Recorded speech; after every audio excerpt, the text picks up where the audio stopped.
In 1945, a German woman named Erna Bielhardt was arrested by Soviet soldiers on charges that she had been a concentration camp supervisor. The place in question was Stutthof, one of the cruelest detention centers of the Third Reich, where thousands of people suffered indescribable pain and met their end. The following year, Bielhardt, along with other women who also held various positions in the field, were brought to trial to determine her degree of responsibility. As witnesses filed past and gave their version of events, the public was stunned. It seemed incredible that women so young and harmless-looking should have committed crimes so savage that they would chill the blood of the most reckless. However, Bielhardt stressed over and over again that she had nothing to do with the crimes, that she had never hit anyone, much less murdered prisoners. In fact, according to her, she was just as shocked as the rest of the room to hear about the torture. Camp survivors confirmed these facts, although the court was not entirely convinced. For Bielhardt, it was a matter of life and death. Within a few hours, the judges would decide the fate of each defendant, and would make it known whether he was to be hanged or imprisoned. Do not move from your screen, because in the next few minutes we will tell you everything about the trial of the Stutthof guards. The Stutthof concentration camp was the first to be established outside the borders of Germany during World War II. It was built in Poland, in a region far from large urban centers, surrounded by swamps and forests. It officially opened its doors in September 1939, and in its beginnings it was thought of as a place to house the most important members of Polish society. The prisoners came from the economic, political and cultural elite of the country, so that political leaders, religious leaders, famous artists, and highly prestigious intellectuals lived in their barracks.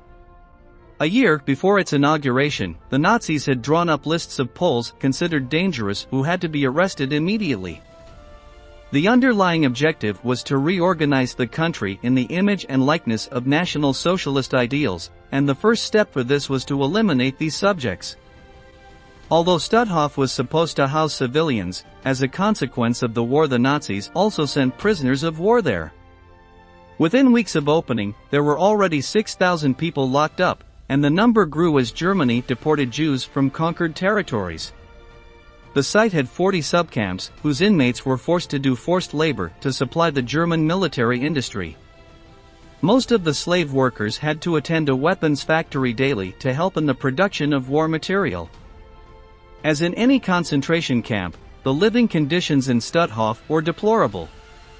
Over the years that it worked, an estimated 110,000 people passed through it. More than half of that total died from the spread of diseases such as typhus, or from lack of basic food. Those who were weakened by hunger were selected by the guards to die in the gas chambers, since they were not fit for forced tasks. Most of those executed in this way were Jewish women and children, who spent their last seconds of life inhaling the Zyklon B poison. Among all the crimes that occurred inside the Stutthof, perhaps the most chilling is the rumor that the SS used the corpses to extract their body fat and make soaps. Although this was never fully confirmed, it has been proven that the Nazis in the camp subjected the inmates to terrible torture. At the beginning of 1945, when the Third Reich was on the verge of defeat, the leaders of Stutthof organized the evacuation of the camp. Thousands of exhausted, starving and sick prisoners were forced to walk hundreds of miles to get away from the Allies. According to specialists, 25,000 people died in this process. When the Soviets liberated the camp on May 9, 1945, they found no more than 100 survivors, those who hid from the Nazis to avoid forced marches. Following the surrender of Germany, the Allies rounded up what few Stutthof personnel they could find. There were 72 SS officers and 6 female supervisors. In 1946 the trial began, and the survivors declared the torture to which they had been subjected by the Nazi women. They were Jenny Barkmann, Elizabeth Becker, Wanda Klaff, Eva Paradis, Gerda Steinhardt and Erna Bielhardt, who we told you about at the beginning of the video. Those who witnessed the sessions later stated that the defendants did not seem interested in what was said about them. In fact, Barkmann was seen absently fixing her hair, smiling and flirting with the guards who were watching her. The only one who was nervous was Erna Bielhardt, who said the following: I was affiliated with the National Socialist Party since 1933. I liked the Führer's idea that we would be a dominant nation, but I never liked my job. The prisoners were tormented too much. I had to look the other way. In fact, she resigned 6 weeks after being appointed camp supervisor, after which she dedicated herself to tending wounded soldiers. After much doubt, the judges decided to spare her life and sentence her to 5 years in prison. The case of the other women, however, was very different, since the witnesses assured that they were in charge of selecting those who would die in the gas chambers. One of them, Wanda Klaff, proudly acknowledged it: "I am very intelligent and I have always been brilliant in my work. I beat at least 2 prisoners a day." One survivor stated the following about defendant Ava Paradis: "Once, she ordered a group of inmates to strip naked in the middle of the snow, and she showered us with ice-cold water. If any of them moved, she would beat us up." The evidence was abundant and the brutality evident, so the court sentenced the 5 Stutthof supervisors to death by hanging. The date of the executions was set for July 4, 1946, and the place chosen was a hill near the city of Gdansk, in Poland. That day, a crowd of 20,000 people gathered to witness the death of the monsters that had caused so much pain. A scaffold was not set up, but it was decided to put a rope around their necks, pass it through a post and tie it to the back of a truck. Once the vehicle moved forward, the women would remain slightly suspended in the air for the minutes necessary for them to be strangled to death. The first executed was Jenny Barkman, whose last words were these: "Life is a pleasure, and that is why it ends quickly." The audience watched as her body rose, the knot wrapped around her throat, her feet pounding in a frantic rhythm. When she stood still, it was the turn of the others, who passed one by one towards their final destination. The bodies were left hanging there, so that the next convicts would have a clear view of what awaited them. Not only the 5 women from Stutthof were killed, but also 6 other male guards who had tortured prisoners. This is how the victims of the concentration camp found some justice for the horrors to which they were subjected by Nazism.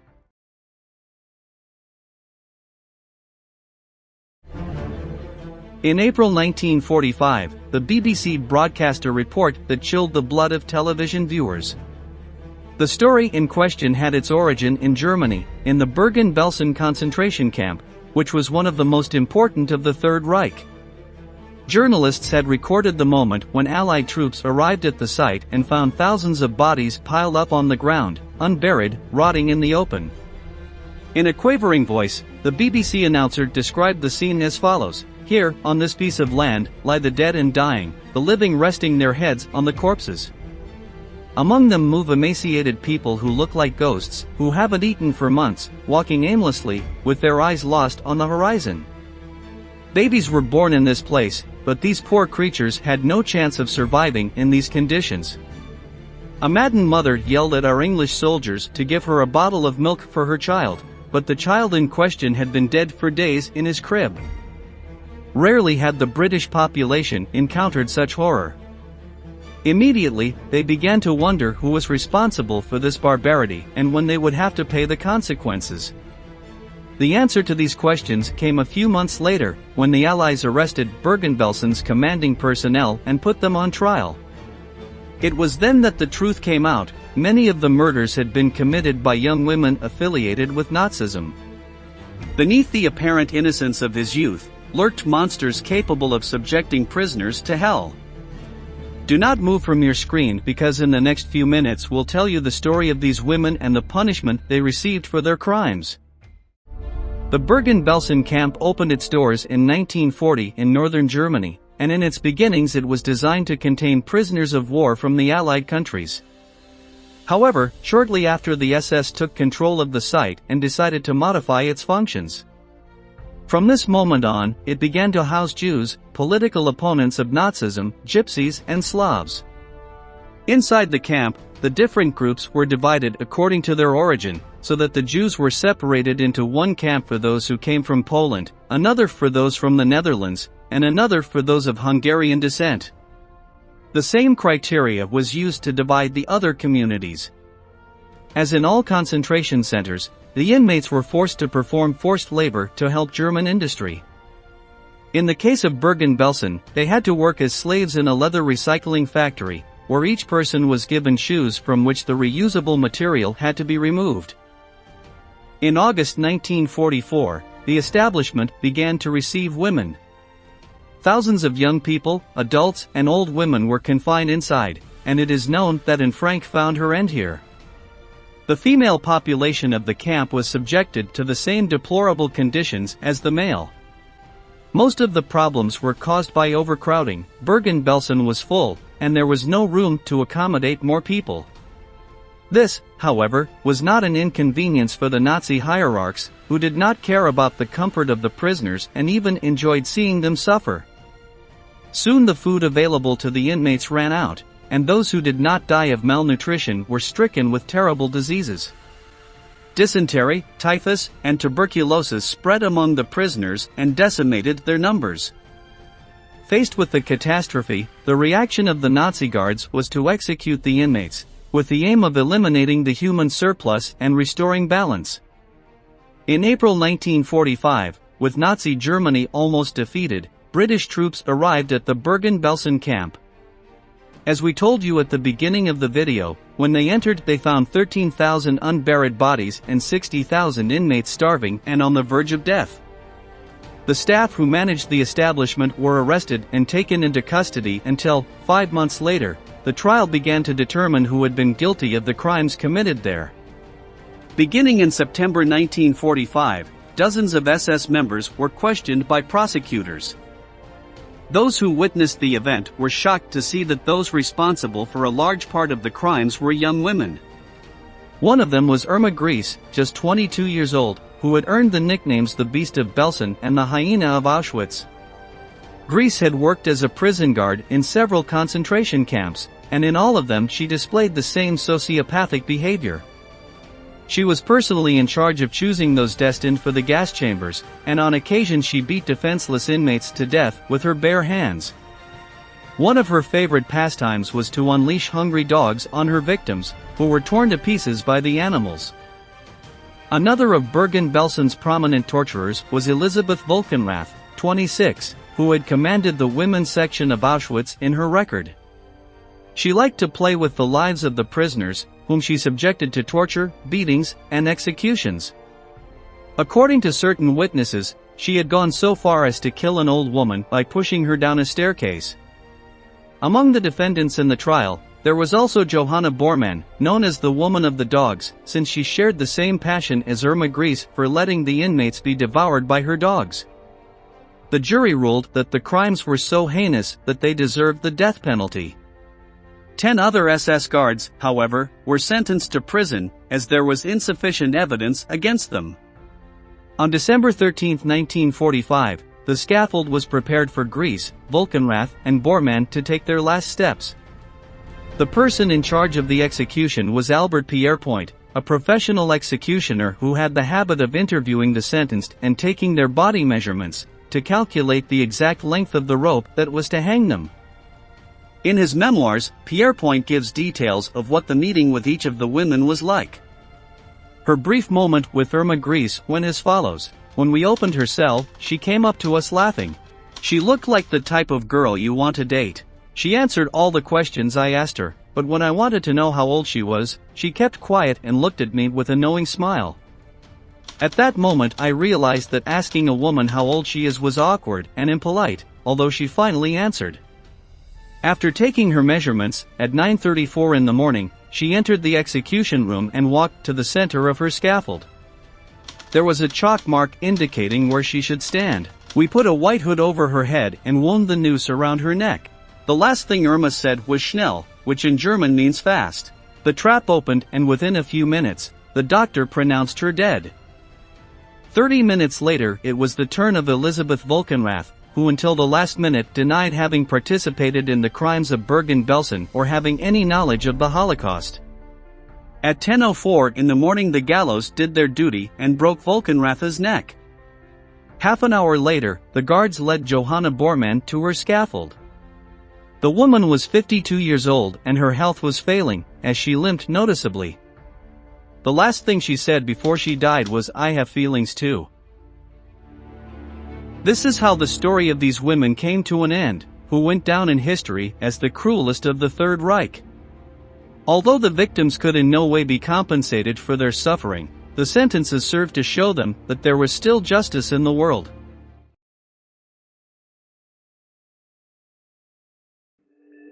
I remember one of the guards, Dorothea Binz, walking through the camp. I can still see her before my eyes. The day when an exhausted prisoner passed by her, stumbled, and fell is etched in my memory. With great effort, she got up and staggered away. Such a scene was enough for Dorothea, who called the dogs and set them upon the helpless inmate. They were wild, fierce beasts, trained specifically to tear apart the victim until they ceased to breathe.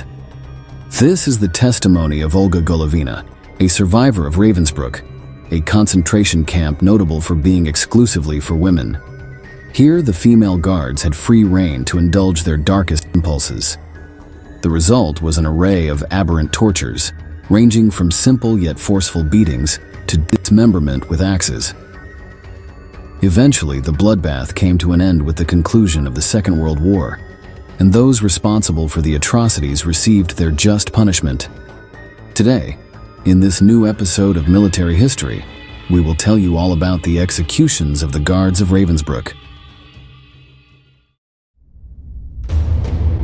Ravensbrück began official operations in May 1939. Its construction was ordered by Heinrich Himmler, the leader of the SS, to have a place to house the female population. The camp was located in northern Germany, just 90 kilometers from the city of Berlin. Initially, around 2,000 women accused of opposing Hitler's regime were imprisoned there, among whom was a group of 50 Jehovah's Witnesses. They had been arrested for distributing propaganda, claiming that the Führer was the incarnation of the Antichrist. Their audacity had cost them their freedom. Other prisoners included communists and former members of the Reichstag, the German parliament, although not only political enemies of Nazism were taken there. Prostitutes, gypsies, criminals, and homosexuals were also considered dangerous to German society and therefore were sent to the camp. The population of the facility increased to the point that just 8 months after the start of the Second World War, its maximum capacity had already been exceeded. The inmates lived crowded in dirty barracks, dressed in rags, starved and ravaged by diseases. Let's hear the testimony of Agnès Postvenet, who was sent to Ravensbrück for being part of the French resistance. She remembers her first impression upon entering the site.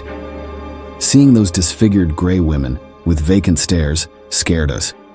Suddenly, we felt that we were entering a zone of death. On the other hand, the site was notable for the fact that there were 150 female guards, whose job was to supervise the inmates and ensure that they maintained order. Like in other concentration camps, the guards were trained to rid themselves of their feelings. They had to harden their hearts and see the prisoners as beasts to whom no mercy should be shown. A survivor of the camp describes it this way: "They didn't shoot the women, instead they aimed to make us die of sorrow, hunger, and exhaustion." When we arrived at Ravensbrück, the first thing I saw was a cart full of stacked corpses. Their arms and legs hung outward, and they had their eyes and mouths open in a grimace of horror. They dehumanized us. We felt that even cattle had more value than us.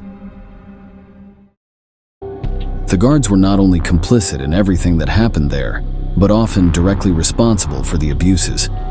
One of the most hated was Emma Zimmer, who began working in the camp in 1939, shortly after its opening.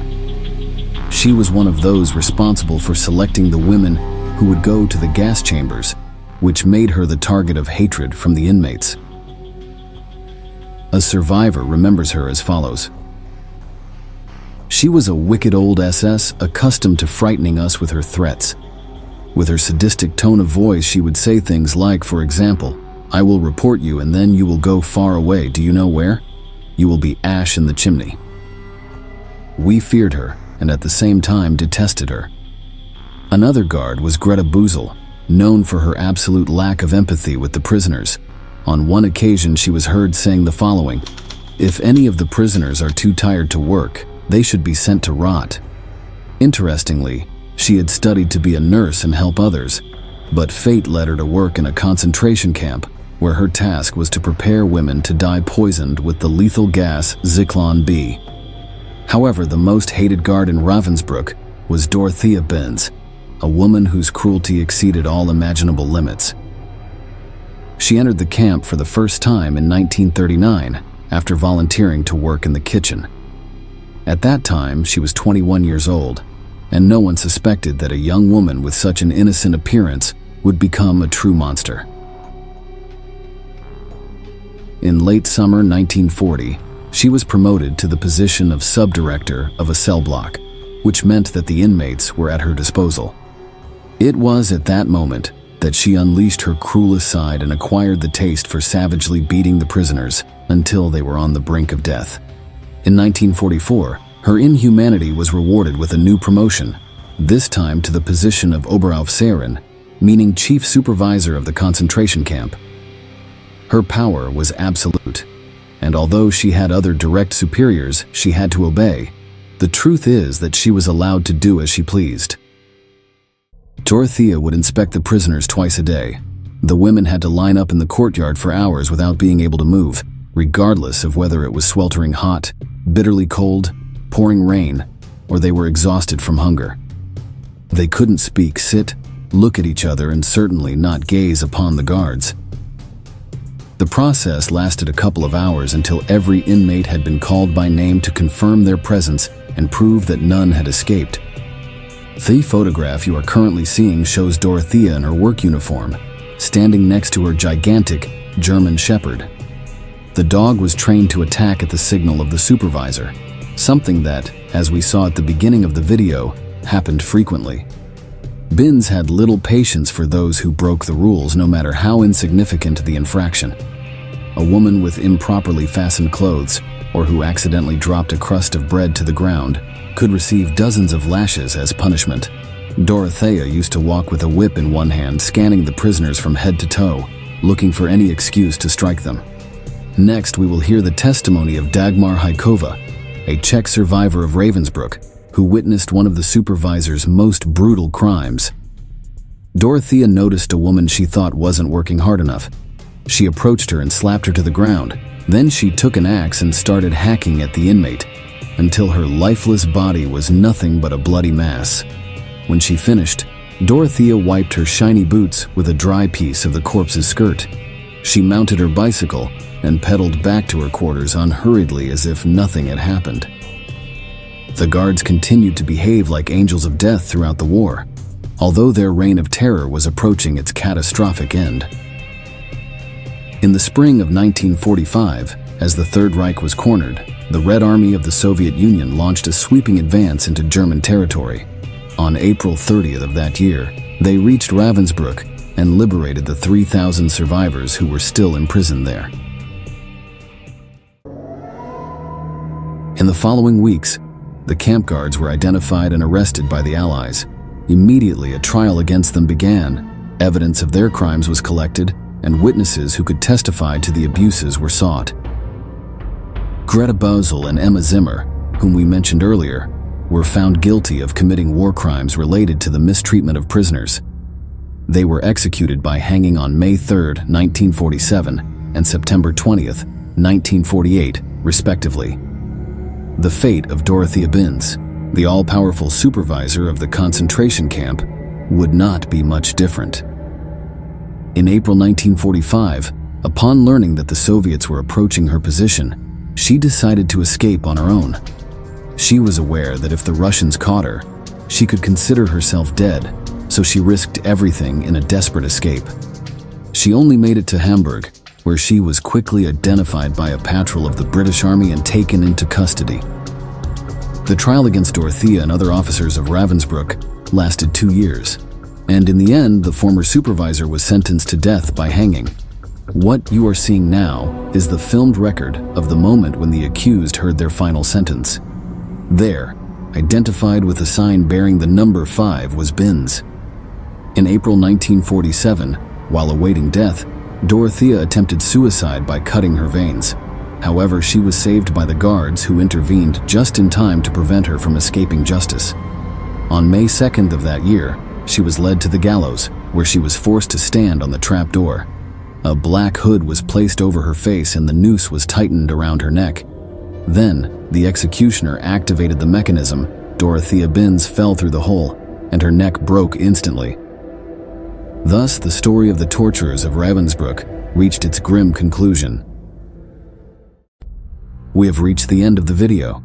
Please leave your comments in the comments section below, and don't forget to subscribe to our channel to learn about many more military events that have left their mark on history.